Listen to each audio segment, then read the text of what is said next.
constantly uses to remind me that I am not in this journey, in this life, alone.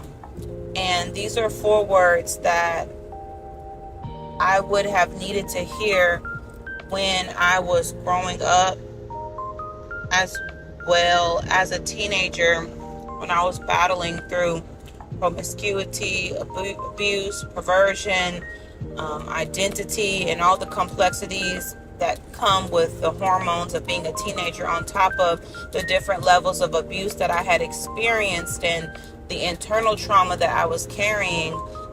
It seemed as though I was walking alone.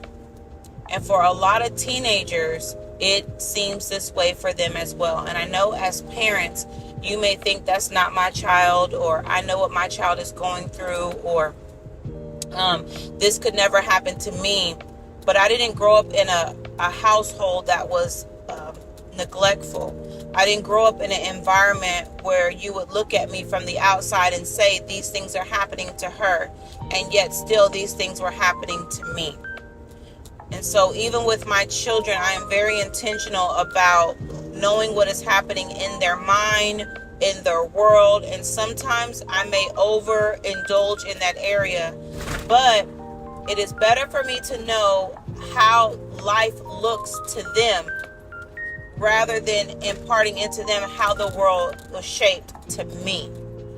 And so when I wrote this devotional, I wrote it with your preteens and teenagers in mind, that they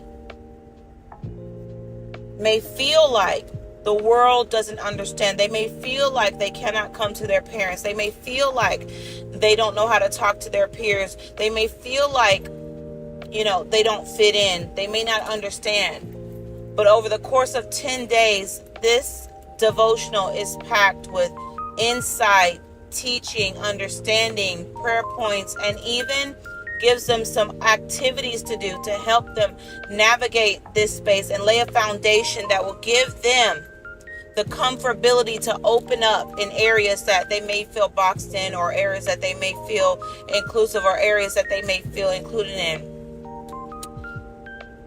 One of the things that hinders the progressive growth as of an adult is markers of shame in their life.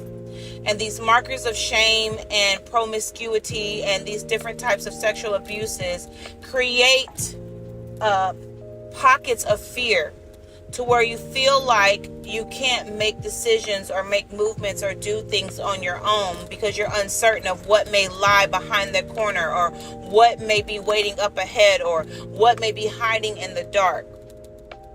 And so combating the root of that, which is shame, from being uncovered in a pivotal time in your life, is the way to progress forward. And the number one way to do that is to know that God is on your side and you won't walk alone. So I want to encourage you to purchase this devotional for your preteens, your teenagers, your grandchildren, your nieces, and your nephews. I want to encourage you to share it. Because if you've heard even the smaller portion of my testimony, then you know that it's only by the grace of God that I am able to do all the things that God has asked me to do.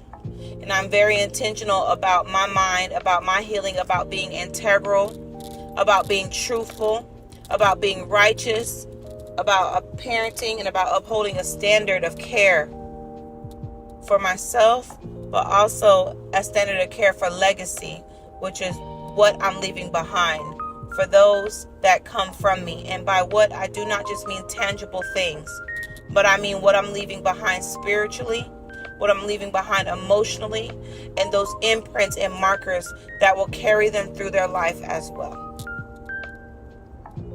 You won't walk alone.